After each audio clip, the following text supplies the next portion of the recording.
The Golden Knights sink to their fourth straight loss and fall in the standings following a couple of weekend road defeats. You're Locked On Golden Knights, your daily podcast on the Vegas Golden Knights, part of the Locked On Podcast Network. Your team every day.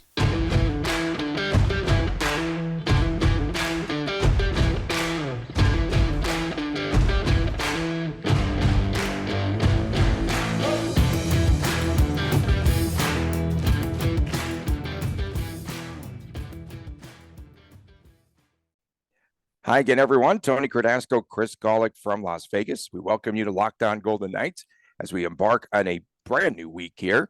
You can find us on Twitter at LockedOnVGK, at TDChrisG, at Tony Dasco, and please subscribe to our YouTube channel.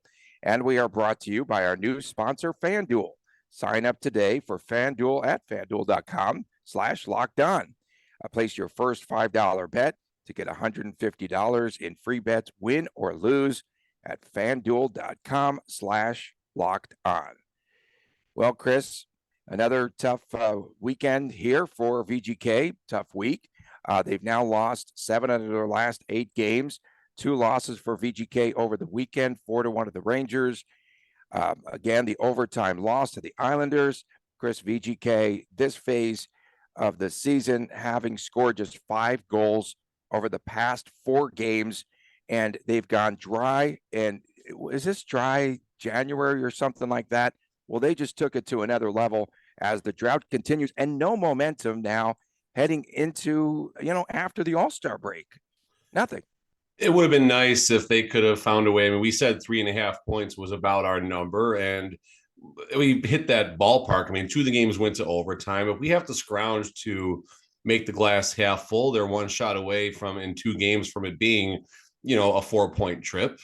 The Rangers game, that's a tough game. And obviously the Golden Knights sold out that game in the sense that they started Adin Hill that night. They really wanted to get that victory against the Islanders, and that didn't happen. And I'm not saying they didn't give up on Friday night against the Rangers. They just simply wanted to make sure they got the game Saturday. And if they had a good game on Friday, and they were in the game for a while, but they just couldn't. It's the theme all season, at least for the last 45 days or so. They just cannot get out of their own way right now with bad turnovers.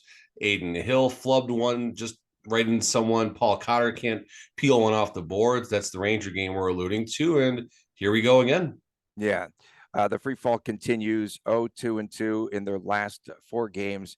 I think one of the shots that pretty much just showed the frustration of this VGK team was when Riley Smith was robbed by Semyon Varlamov in the Islander game with the paddle save. I mean, phenomenal save, but it's like they just are in their own heads as well, because after that, woe is me, what else could go wrong?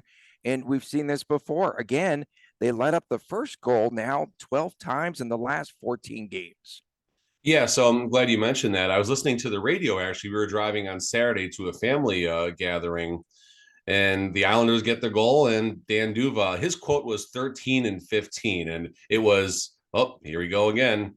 Golden Knights give up the first goal, and now 13 and 15 13 games. and 15, okay. That's what Duva said. Either way, it sucks. I'm sure they're more accurate than I am. Right. Just the hobbyist here. So, exactly. But my point where I'm going with this is, the VGK employees, they try and sugarcoat things or spin them, and that's their job. I'm not taking anything away from them when I say that.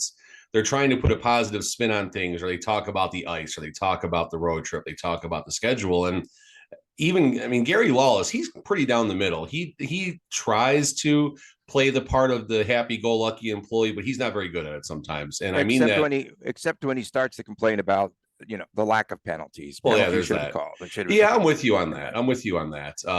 But he's having a hard time even, putting a positive spin on things. Everyone's having a hard time putting a positive spin on things. And, I put the poll up, I got to check the results, but who needs this All-Star break more, the players or the fans? And honestly, I think it's the fans that need it more. We need to just, forget about hockey for a while, and, whatever it is we can do to fill these next 9 or 10 days, Oh no, they forgot about hockey a while ago. The last 4 games. The players, that is, I assume. Yeah, the players, of course. And Will Carrier Saturday scores that goal from Chandler Stevenson and Phil Kessel. But then the opportunity, the penalty shot in OT I tried to go 5-hole, and He had it too. It was there. It was there. He just missed it. He just missed it. Okay. And 1 for 15 in power plays. I think we should dedicate a segment to what's wrong with the power play this week. We have a lot of time. Yeah. Yeah, no, I'm with you on that. The power play, I mean, there's two things the power play has to achieve. We'll go back to Will Carrier in a second. One, you got to get a goal. Two, you have to get momentum. If you get one of those two things, it's a good power play. If you get momentum, eventually it's going to break down the other team's defense. Will Carrier, so last season he played, I remember, a shift in overtime. And I immediately said, why is he out there in overtime? Because he collided with someone, and just next thing you know, whatever happened, the other team scores. And when he came out for overtime and to start overtime, which was Cassidy sending a message to the rest of the team, also keep in mind, I'm like, oh man, how's he going to do here? And, the start of the shift, it was a little slow, but Stevenson won a couple faceoffs early in the overtime, if we're going to point out some positives here. And then Will Carrier just does what Will Carrier does. He drives to the net like a power forward, draws a penalty shot. Where he went wrong, he didn't go back and talk to Logan Thompson about where to shoot. That was his mistake. Okay, so Bruce Cassidy, we had one deflection over the weekend, right? The Theodore off his skate in the Ranger game. Okay, so Bruce Cassidy, yeah.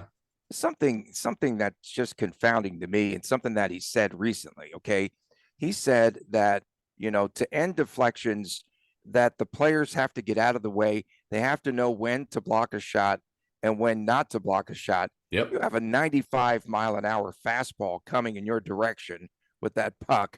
There's no way you can get out of the way and not block it or not deflect it. I'm sorry. I think it's positioning is what he's probably alluding to. And these players, they have an idea of when they should simply stand still or move and make that attempt.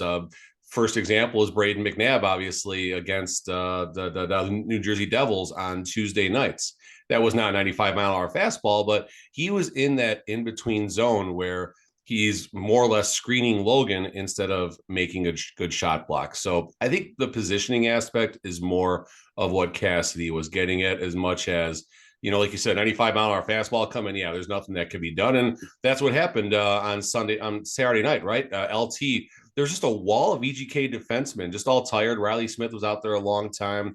And all three VGK defensemen just unfortunately caught flat-footed, tired, and 95-mile-an-hour puck coming. That wasn't 95, but it was still coming pretty darn fast. And if the goalie does not catch it immediately off the stick, their percentage drops mightily of being able to save a perfect shot in the top shelf, as that shot was on Saturday nights. Okay, we have a new Bruce Cassidy. It's Philip Cheadle instead of Philip Heedle. Philip Cheadle. The first 10 minutes, Aiden Hill was interviewed on Saturday night. Prior to the game, I had heard an interview with him on the broadcast, and he said in the Ranger game, the first 10 minutes, VGK had 4 2-on-1s. They couldn't capitalize on the rush, and of course, that's the game that Aiden Hill said that, or the broadcast said that? No, Aiden Hill had said that they should have won the game because they just could not capitalize. It's interesting on the odd man rush there in the game. Yeah.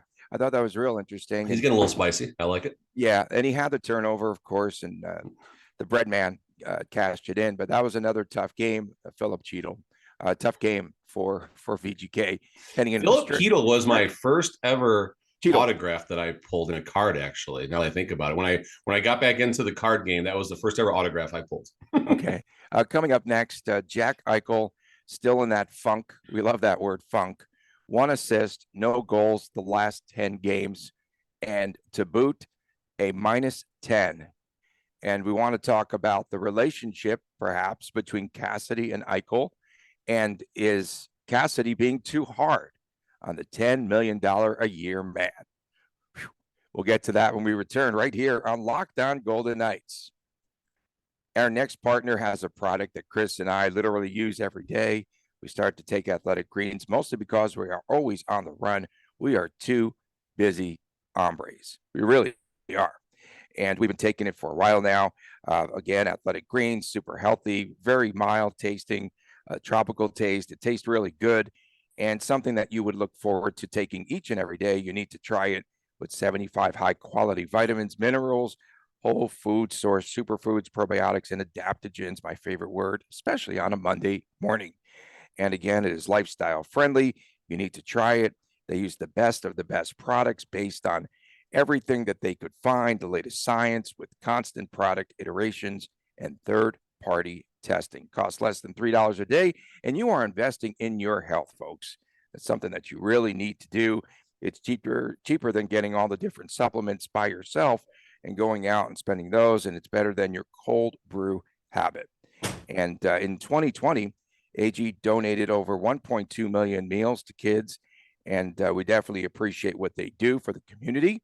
And to make it easy, Athletic Greens is going to give you a free 1-year supply of immune-supporting vitamin D and 5 free travel packs with your first purchase. All you have to do is visit athleticgreens.com/NHL Network. Again, athleticgreens.com/NHL Network.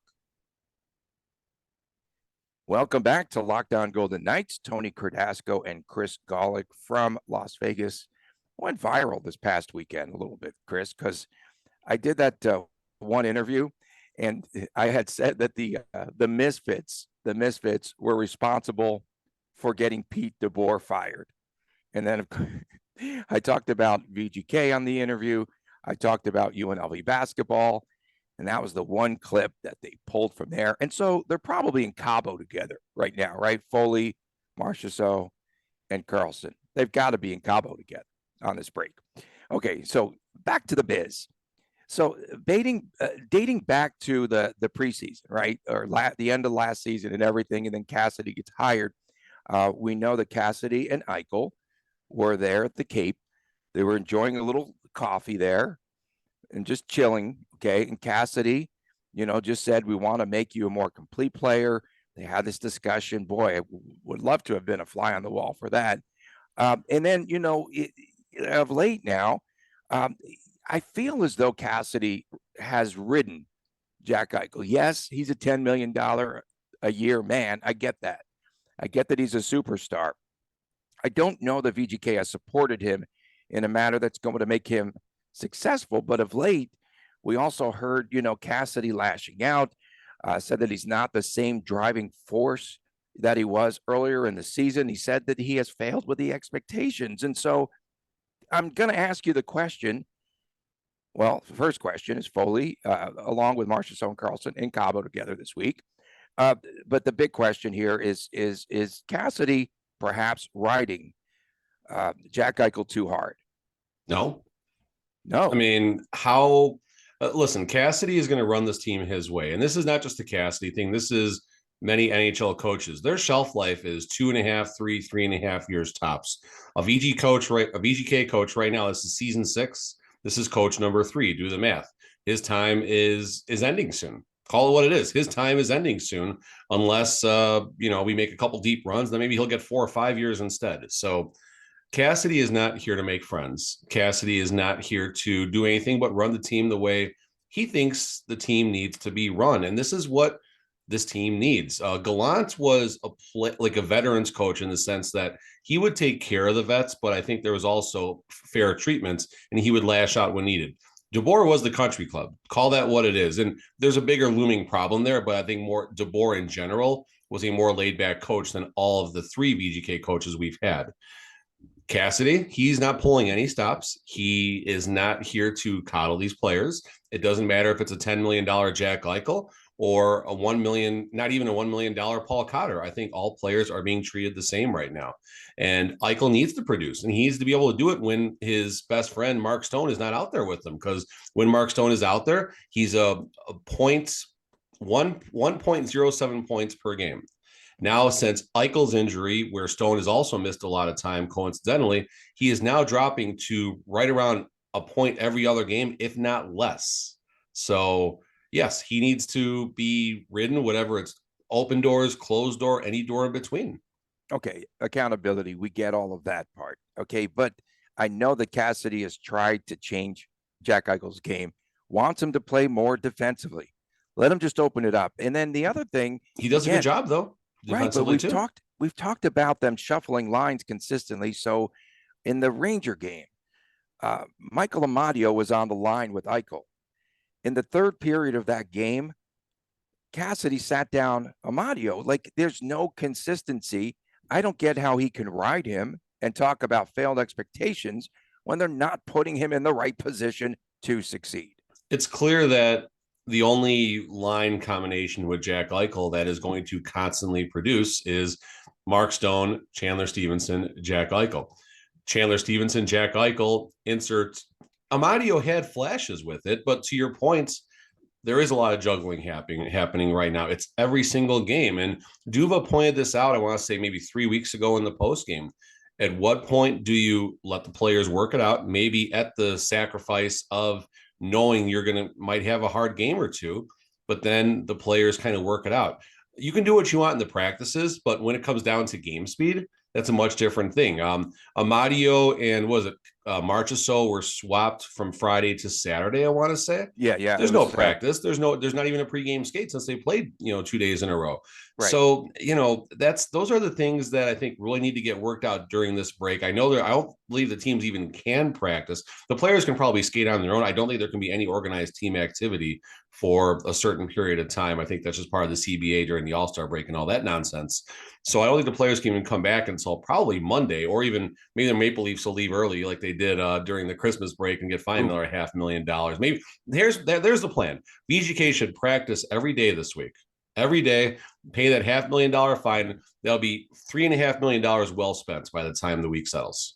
Okay. I thought, and they can't complain that they were overworked there at the end of the, going into the break. Everybody's overworked. Everybody's overworked. Stop it. Okay. Yeah. Definitely dog days. The dog days. They're all dog days. The entire organization is excuse laden. Organization. Yeah, no, that line that Eichel was on was Marchessault and Cotter, right, in the Islander game. Wasn't it Cotter on that line? I believe so. I think so. I know they swapped. I know 2 players were swapped on the Eichel line going from Friday to Saturday. I didn't watch the games terribly close. I caught bits and pieces of each one. We actually checked out the Silver Knights game on Friday night. That was How's Larry Brossoit doing? We saw Patera on Friday. Brossoit played Saturday. Did you see Oscar Dansk? Yeah, Dansk had a good game. Saturday nights. The Calgary Wranglers. There you go, Tony. Wow. The Calgary Wranglers. See, that's a player that I thought that they gave up on too soon.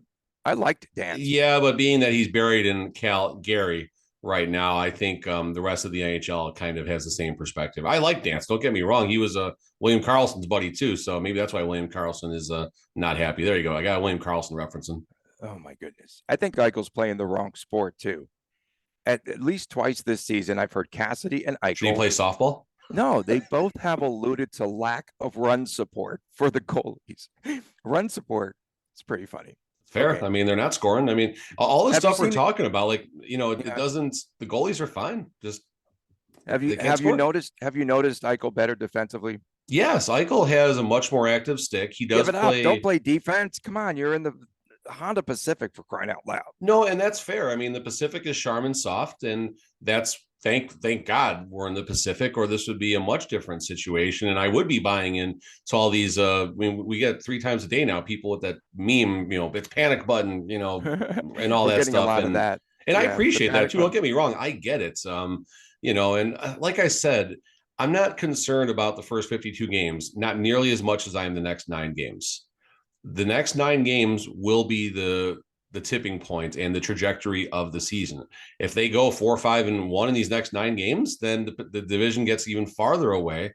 And, what's McCrimmon going to do right now? That's the other question. That's probably an entire topic by itself, but that's going to give us if McCrimmon doesn't do anything in the next 2 weeks, Mark Stone's coming back soon. I think that's one way we can look at it. Yeah. If we do see a mid to high dollar acquisition, Mark Stone is donezo for the season, and we'll see if, not when, if he comes back. But Cassidy mentioned we should see him on the other side of the All-Star break, but he doesn't know when. So, yeah, Stone will be back for the playoffs, just like last year. He'll be back for the playoffs. Yeah, how'd that work out?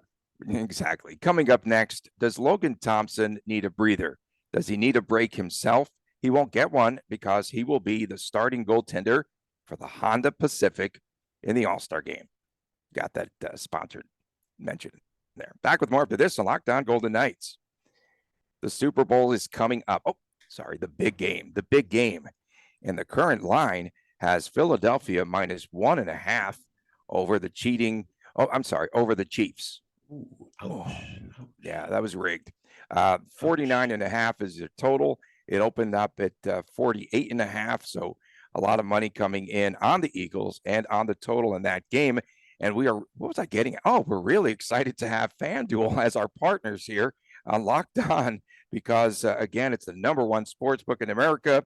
FanDuel, if you are new to FanDuel, it's even better because they have so many great features that make betting on sports fun. They make it easy. New customers join today, and you could get the $150 in free bets guaranteed when you place your first $5 bet.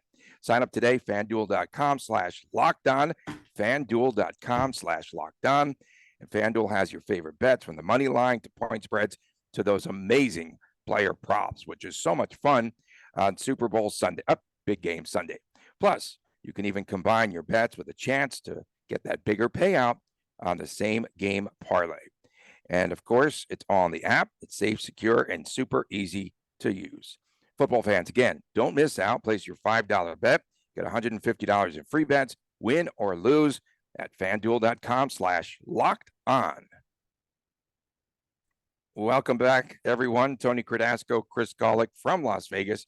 We appreciate you making us your first listen each and every day. You can find us wherever you get your podcast, and please subscribe to the YouTube channel, for crying out loud.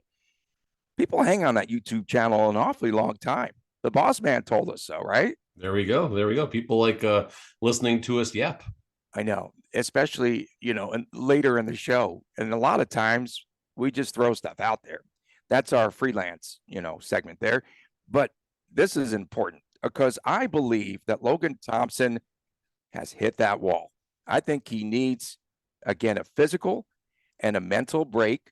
We have to keep in mind that this is the heaviest workload he's ever encountered, right, in the NHL. And a record of 19-13-3. He's played in 35 games so far.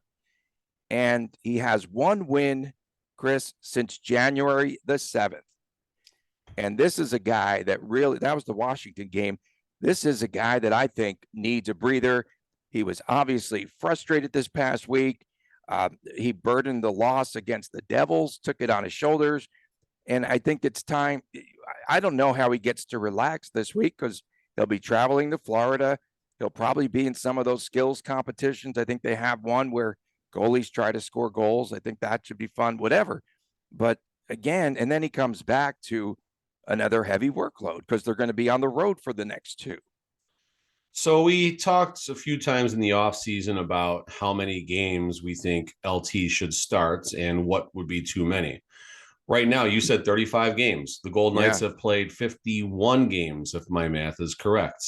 Logan Thompson has played 68% of those games, which has him on pace for the exact number which I said he should play, which is 55 games.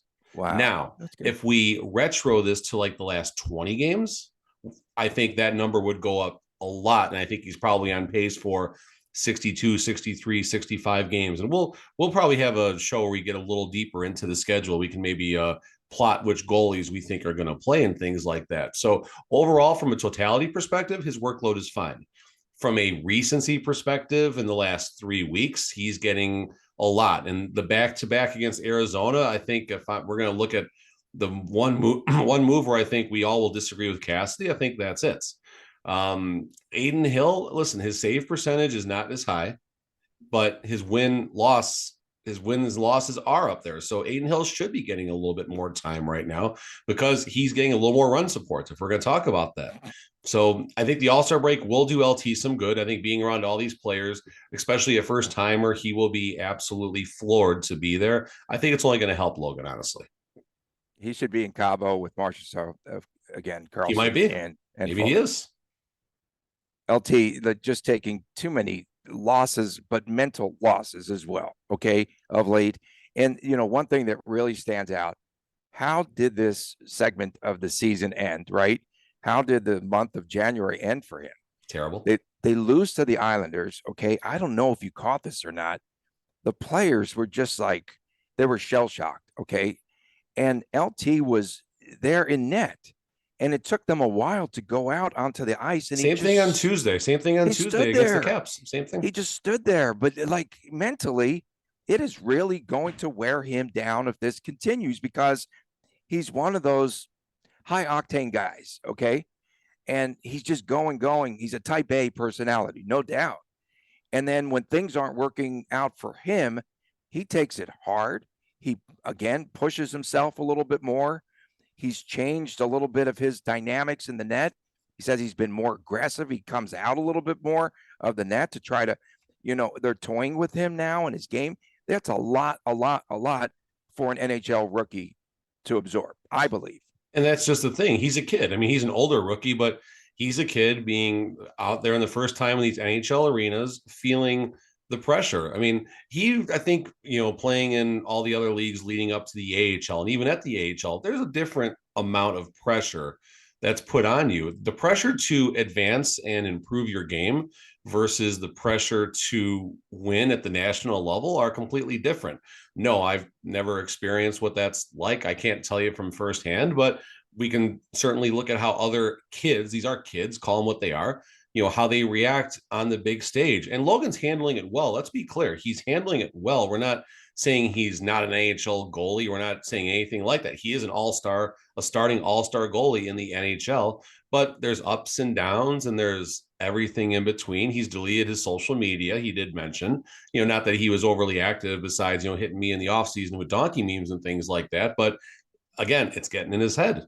It's getting in his head. And that's a goalie's worst nightmare, is when you start overthinking things. And goalies are a different human being. We've talked about this. You can compare them to starting pitchers. They're wired a bit differently. They're just a bit goofy at times, and whatever terminology you want to use. And if they can't get out of their own way, and it's not just goalies, it's the entire Golden Knights. If you can't get out of your own way, it's going to be tough to succeed, which we're seeing firsthand by all the Golden Knights. This is not at all on Logan Thompson at all. I mean, sure, he gets part of it. He's on the team, but if the team can't score, who the heck cares? Who cares what the goalie does? This is the biggest workload in the upper echelon of hockey, for Logan Thompson. It's only going to get tougher. I said to you before, though, I thought that there was a point, January-ish, early in the month, where I asked you, I remember asking you, has Logan Thompson hit that rookie wall?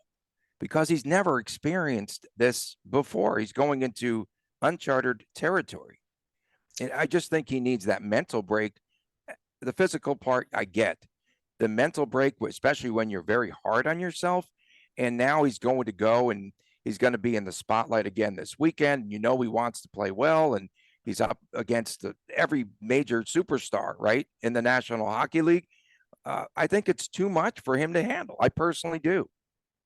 There's a lot of things happening right now, and not to I try to do this too often, but to some of our takes lately, Tony, about Logan playing too much, about Jack not getting the proper line mates. You were dead on that one. You've been on that one for a long time. Me back in November saying something is not right, and that was with a healthy Vegas Golden Knights roster when I made that statement. Coming, yeah. And there's a lot of things that we have seen from a long way away. And to be fair, this team also did have a 13-2, 13-3 start when things were going well. They were going really, really well. Was that because of a weak division and the schedule and just taking advantage of other teams couldn't get out of the gate? Well, whatever, fine. Can the team handle the dog days of summer, or does this team now bounce back and have, a very strong finish? And time's only going to tell. And unfortunately now we're going to have, 8 more days to, guess and debate and discuss instead of watching hockey. I hate this break. It's too long, but maybe VGK needs it.